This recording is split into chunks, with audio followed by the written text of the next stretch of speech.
I would encourage you to talk to somebody who's maybe 2 or 3 steps ahead of you and in this business, maybe started out in the home business and then kind of worked up from there. So you can kind of not make all the mistakes that I did. Welcome to Drop and Give Me 20, where you learn keys to entrepreneurial success as Lindsey Germono interviews business owners with military backgrounds on what works and what doesn't.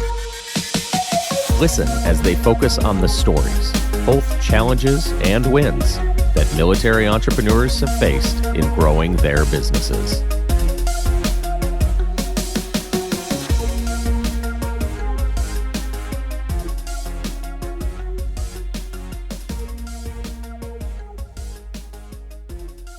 Welcome to another episode of Drop and Give Me 20. I am your host, Lindsey Germono. I'm joined today by 2 amazing women. I've done a lot of research about them. They don't know that, and that's not to sound weird or anything, but before I invite guests on, I like to poke around and see what's out there.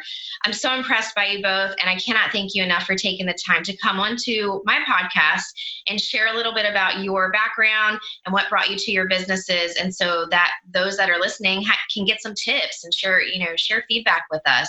First guest I want to introduce is Stephanie Lincoln. Stephanie is the owner of Fire Team Whiskey. Good morning, Stephanie. Good morning, Lindsey. Thank you so much for having me on. You're welcome. And my other guest that we have joining Stephanie is Charlynda Scales. Charlynda, good morning to you. Good morning, Lindsey. Thank you so much for having me here. Of all the things that Charlynda does, she's a speaker, she's a mover and shaker, and she's also the founder of Mutt sauce. So Charlynda, tell a bit about your background and what brought you to that business. Sure. So the story of Mutt sauce is about my grandfather. His name was Charlie Farrell. His call sign when he served in the Air Force was Mutt, for his ability to blend in anywhere. So while he was serving, he came up with this all-purpose sauce in 1956. It was an all-purpose tomato-based specialty sauce. When I was serving, I also served United States Air Force. I was at Wright-Patterson Air Force Base in 2013. I learned that I had inherited the recipe for this sauce that nobody knew how to make. So I went to find resources to teach myself food manufacturing. So we started Mutt Sauce LLC in 2013, and I ran the company while I served on active duty for 2 years until I got out into the reserves in 2015, and now I'm a reservist and owner of Mutt Sauce. Wow. I mean, we can just mic drop. Stephanie, tell us a little bit about yourself. Yeah, so I am the CEO and founder of Fire Team Whiskey, Military Health and Fitness, and I am also an Army veteran. I spent 10 years in the Army. The first half of it I was enlisted, and the second half I was an officer, so I got the best of both worlds. 2 years ago, I started working on putting together Fire Team Whiskey because working in the military medical health field as a civilian contractor for the last 9 years, I noticed the steady decline of the health and fitness and wellness of our service members that I was working with, not just, mental health that we hear about all the time, but I was sitting down at these medical events with these, 20-year-olds, 19-year-olds who were 50, 60 pounds overweight and already on cholesterol medications and blood pressure medications. And it was just heartbreaking and enough to really realize that this was an epidemic. So we hear about the obesity epidemic on the civilian side of things, but nobody's talking about the obesity epidemic in the military side of things. So my background is eating psychology. I'm a licensed mental health counselor. So that's what I specialize in. I'm a certified personal trainer. And I created Fire Team Whiskey to combat the enemy of obesity within our military ranks. So do you go to military installations? Do you do that in person? I do some of that if I'm invited to do that. We love doing circuit training with military units. And actually, I also serve first responders because I feel like they definitely are kind of a member of our ranks and serving their communities and country as well. But all of our fitness and health and nutrition programs are all online. And then I created my line of supplements to go along with that to help our participants stay on track no matter where they were. Because obviously, if you are out on a FOB in Iraq, you don't have access to a healthy chow hall, then we have some supplements that you can use to keep you on track. Awesome. Thank you for that. You both are actually into fitness because Charlynda, remember I said I was lightly stalking you. I saw that fitness is one of your passions. So I think it's incredibly important. And I'm interested in, let's transition the conversation to, we both are, or the three of us have talked about that product-centered part of the business. So the products that Stephanie has, and of course, the sauce that you make, Charlynda. How did you get started with that? Like, what do you do? Would you make that in your house? I mean, does it have to pass certain food and health? Can you talk to us a little bit about that? It's a very muddy area for me. Well, I will say I was restricted by time. Serving on active duty, I didn't have the ability to start in what we call the cottage route, which you would make it in your home. I had to learn how to co-package my product, which means I did a non-disclosure statement with a manufacturer who sourced the ingredients for the sauce, and they put it together and then would give it to me in 12 bottles per case. And then I'd get, however many cases I would buy of each flavor. So I started with a co-packaged product. The first run was made by the Amish, and they didn't have machines, so they hand poured 700 bottles. Oh my gosh. Yeah. How did you find that company? Word of mouth. So when I went to SCORE, it was score.org is what I used to find a chapter in Dayton, Ohio, and they ran through a checklist for me. But what they also did was they find someone who's local, who's maybe 2 or 3 steps ahead of you, and they can give you that real-time mentorship. Like I had a salsa, one who made salsa, and she said the way you make tomato-based products is all the same. It's the canning process. So she told me to go find the Amish families. Wow, that's incredible. I hadn't thought about that. So they're making it in their facility, they're packaging it for you, they're bottling it for you, and then send it to you, and then you distribute it from there. Yes. So I arrived in a U-Haul.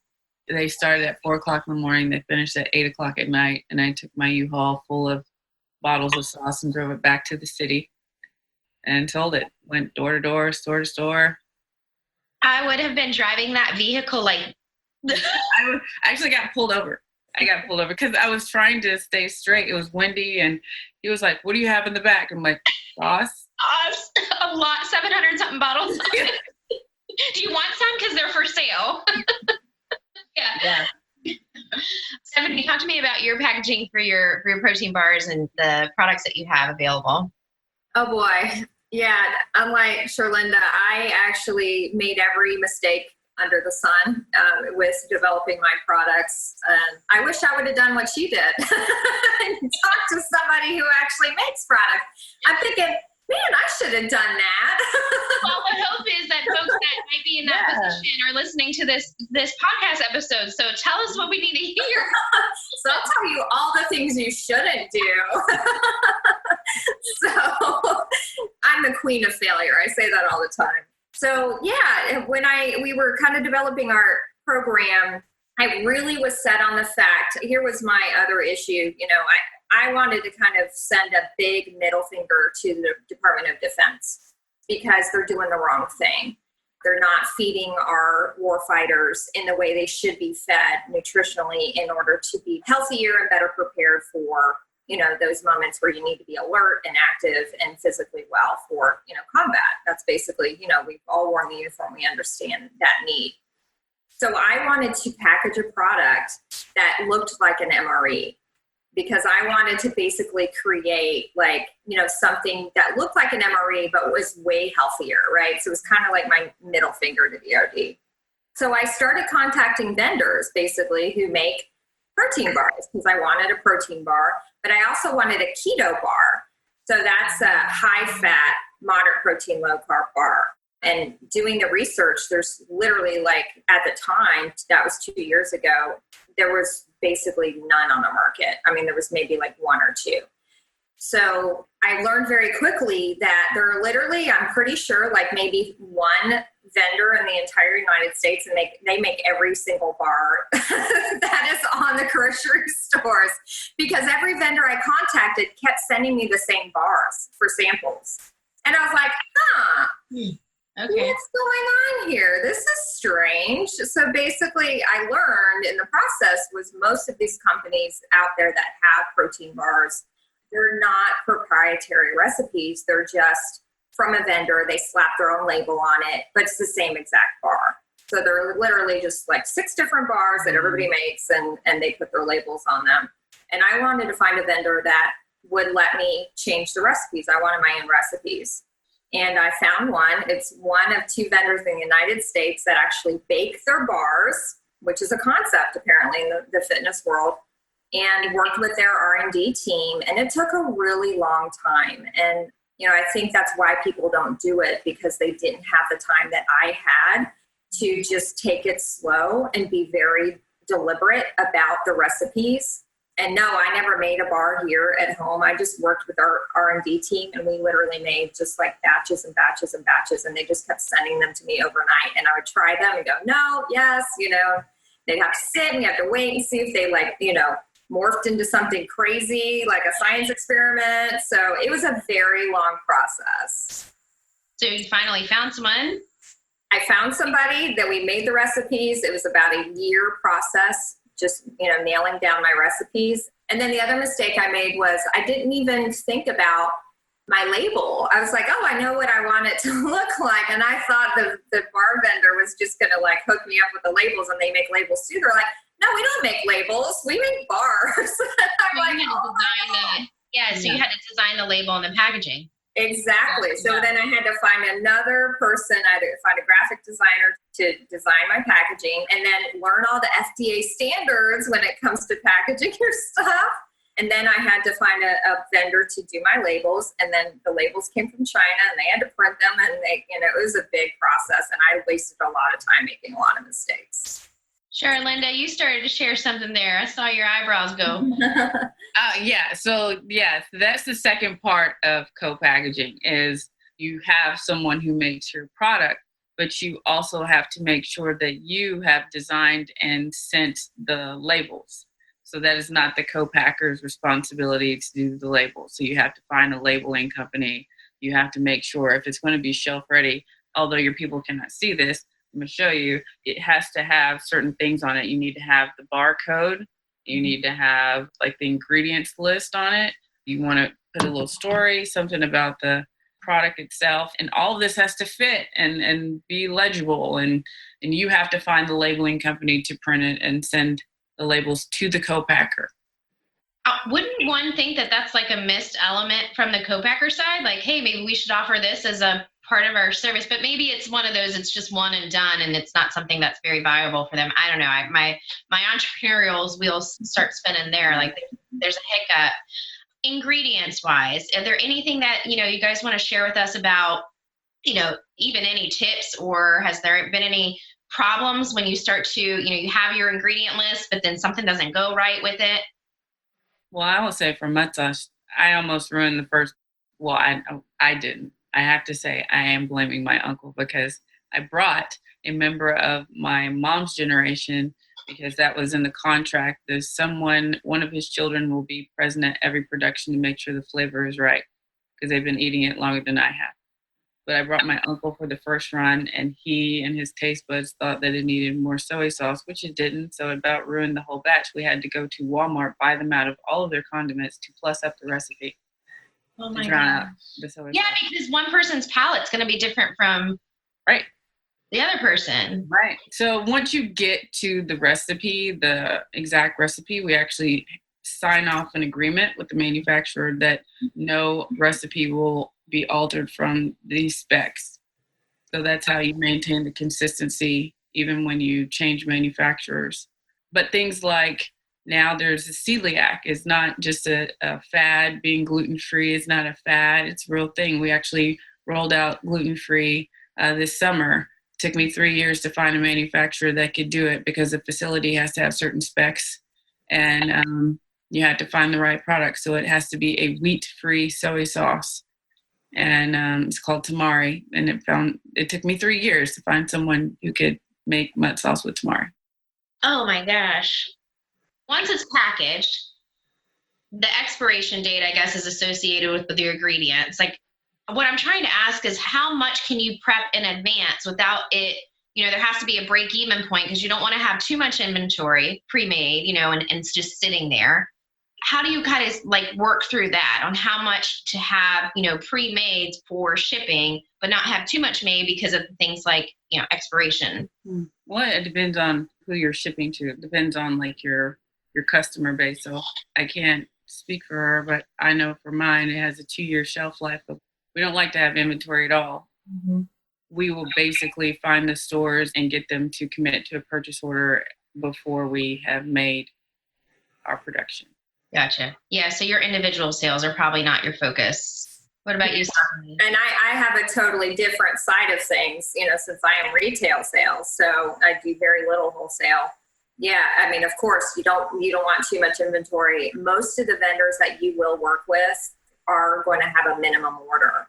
So they will say, we only do X amount. I can tell you, use your veteran card, your military affiliation card, because I whipped that sucker out real quick. And I was like, hey, we're a veteran-owned small business. I don't have that much money. Right. And I'm really passionate about what I'm doing here. Can you guys work with those numbers a little bit? So we got those numbers down with our vendor, and they're like, we never do, this small batch, but we'll do it for you, okay, because you're a veteran-owned business. So any of your listeners, use that military card, like if you can, so you can reduce that inventory and make fresh batches. Because my products, the shelf life is only a year. So, my window of time is much shorter. And that's called a food process authority. Is a person like a lab. You can go to a college, their science lab or agriculture lab. It's a food process authority letter that you would get. Send them a sample of your product and they tell you the chemical makeup of it, the pH balance of it, and how long the shelf life is. Oh, well, that's interesting. Yeah, I never knew if somebody was like, it's going to expire in 2 months. I don't know. I didn't know that that's how that worked. Mm-hmm. So for folks that are listening and they're starting to get into this realm of products, I've been reading as of last night, and I'll perhaps send this to you both offline, but one of the things that is prevalent is that people will try to do this out of their home. Talk to us about your thoughts or what you've learned along the way, why, we should or shouldn't do that. Just give people a heads up on what they need to know about that. There's nothing wrong with it. I mean, there's really nothing wrong with it. I know a lot of people who are very successful making their products out of their home. You just have to be mindful of food safety, food handling, right? You have to have a dedicated space to make your products, because if you get audited, they're going to see if there's any cross-contamination, things like that. So you can do it, and you can sell at farmers markets. You can make a lot doing festivals and farmers markets. That's where I made most of my money. People were asking how I made $30,000 in the first few months of my business and what stores I was in. I was like, I'm not in any. I'm doing festivals and farmers markets. Listen, I'll pay double for something if I'm at a farmer's market, because I understand it's a small business and it's somebody that, I understand the element of that. I'm not doing a price shopping. I mean, I've spent like $10 on a jar of honey. Like, I don't mind, The margins are way higher. Right. Well, and they're typically there. And so there's an element where I can talk to that business owner a little bit, or their family is there and they're trying to, and that's special to me. I'm like, oh, cool. Here, take my money. Like, say no more. What about you, Stephanie? Do you have any feedback about, in addition to what Charlynda said about, making those items in home? Yeah, I mean, I agree. I personally didn't take that route because I have like the world's smallest kitchen and that would never work. But yeah, I just never knew. I mean, that was one of the biggest learning curves that I had getting into, food production, was just how much I didn't know, about the FDA regulations and the health regulations. And like that was mentioned, they have to be tested for shelf life and bacterial amounts. And, if you plan on taking the next step with your home business, you're going to have to learn a lot to take that next step. And even just something as small as, setting up a business on Amazon, you're going to have that testing done. You're going to have to send Amazon that information. You need UPC codes.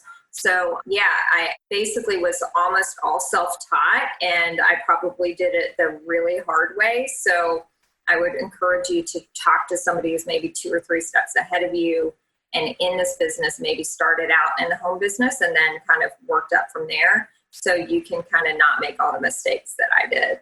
Is the FDA user friendly? It depends. I understand we don't want to, we certainly don't want to upset anybody, but both of our faces were like the same expression. Yeah, I just didn't know how it was working with them. I can assume from my limited amount of work working with certain divisions how antiquated they can be, but I didn't want to generalize. So we'll leave that conversation there. And those that are listening can do their own due diligence in figuring that out. But I mean, owning a business is not easy anyway, so it doesn't matter. If you're looking for an easy way, this might not be for you because of the time that, Charlynda has expressed that it took her years to find the resources and programs that she's up now. And how long have you been established, Charlynda? So I guess we're at 4 years now. 4 years. 4 years. So sometimes when people come to us for our marketing consultations, they've just gotten the idea in their head last night. And I'm like, all right, slow down. We have to really kind of plug through these things a little bit. And Stephanie, how long have you been established, Fire Team Whiskey? We actually only launched to the public on July 5th of this year. Last July. Yes. But I have been working on this concept, like you said, for 2 years. It was a long process. So yeah, if you have this pie in the sky kind of idea that you're going to create this wonderful, food product and have it on every shelf in every grocery store in the nation, tomorrow, I have to pop your bubble there a little bit. It's going to take years and years and years. So just be prepared to hit a lot of roadblocks and be on this journey for a long time. So if you are committed to that and that's what you really want to make this dream come true, just know it's going to take at least 4 or 5 years to really ramp up and develop your products and get them out there. Mm-hmm. From the marketing side, even for my business, I would say things didn't really level out for us until about year 3, too. Year 3, 3.5, because the first couple years, it doesn't matter what business you're in, you're really trying to figure out all the things and the processes. So that makes sense to me. Now you're speaking my language. Ladies, I really want to thank you both for coming on and sharing your experience with us. Those that are listening, feel free to reach out to both companies. We're going to include you guys in the show notes, of course, all of your contact information.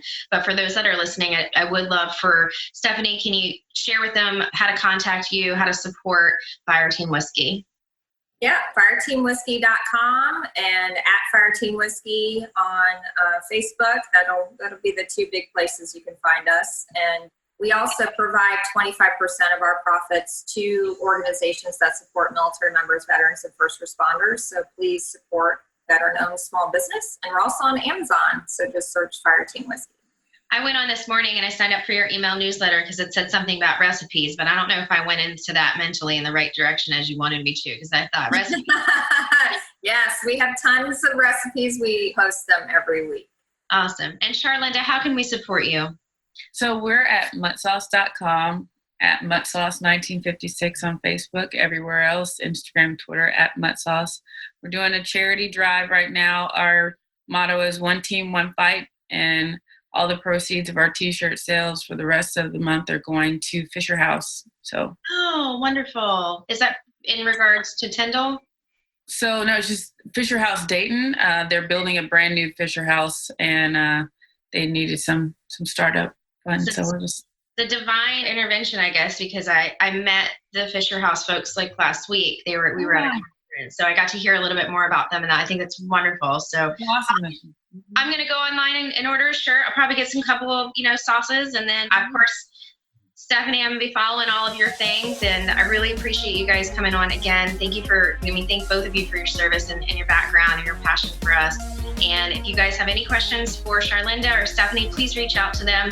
Again, we'll include their websites in the show notes, and get those products out there. Just be patient and get your heart in it, and it'll work. Thank you, ladies. Thank you. Thank you, Lindsey. Thanks for listening to Drop and Give Me 20, brought to you by Germono Advertising Company in Norfolk, Virginia. Please visit our podcast in iTunes, click on subscribe, and leave us a review. Your support goes a long way. When you subscribe and leave reviews, it helps the guests on our show as well. Jump in and let us know what you think. You can also follow all of our guests on the Drop and Give Me 20 Facebook page. We have Instagram and Twitter. Those handles are Give Me 20 Podcast. I'm your host, Lindsey Germono, and I appreciate you listening to the show.